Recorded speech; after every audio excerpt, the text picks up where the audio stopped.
মা বোন তুলে গালিগালাজ দেই। তো একের পর এক আমি সবসময় বলি, তোমার সাথে আমার কোনো দ্বন্দ্ব নেই, তুমি আমার গালিগালাজ করো কেন? মাকে গালি দেওয়ায় গুলি করে হত্যা করা হয় যুবলীগ কর্মী আলী হোসেনকে। 1 মিনিটের মধ্যে আলী হোসেনের পা, পিঠ ও মাথায় 5টি গুলি করে রবিউল ইসলাম ওরফে নবাব। রোববার ভোররাতে সাতক্ষীরা জেলার আশাশুনি বুধহাটা এলাকা থেকে ডিবির হাতে নবাব গ্রেপ্তার হওয়ার পর বেরিয়ে আসে এমন চাঞ্চল্যকর তথ্য। অভিযানে হত্যার কাজে ব্যবহৃত অস্ত্র, গুলি ও মোটরসাইকেল উদ্ধার করে ডিবি। আলী এসে আমারে গালি বন্ধ করে, গালিগালাজ করে, মা বোন তুলে গালিগালাজ দেই।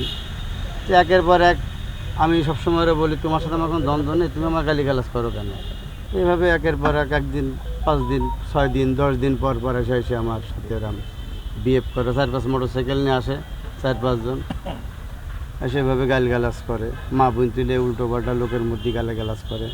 জেলা গোয়েন্দা পুলিশের এসআই মফিজুল ইসলাম জানান, গত 7 জুলাই শহরের বাহাদুরপুর তেঁতুলতলা মোড়ে আলী হোসেন নামে এক যুবককে তার প্রতিপক্ষ নবাব ও তার সহযোগীরা গুলি করে হত্যা করে। এই ঘটনায় নিহতের মা মঞ্জু আরা বেগম বাদী হয়ে কোতোয়ালি মডেল থানায় একটি হত্যা মামলা দায়ের করেন। এরপর থেকেই আসামিদের ধরতে অভিযান চালায় ডিবি।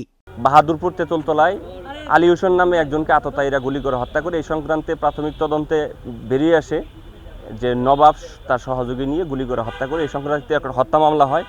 সে পলাতক ছিল। আমরা কোতোয়ালি থানা এবং জেলা গোয়েন্দা শাখা গোপন তথ্যের ভিত্তিতে আমরা সাতক্ষীরা জেলার বুধহাটা এলাকায় আশাশুনি থানার তার খালাতো বোনের বাসা অভিযান পরিচালনা করে রাত 3টা 30 মিনিটের সময় তাকে গ্রেপ্তার করতে সক্ষম হইল।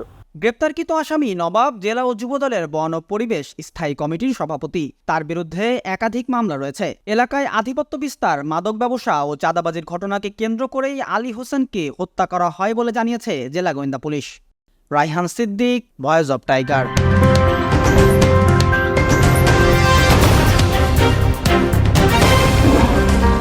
Voice of Tiger.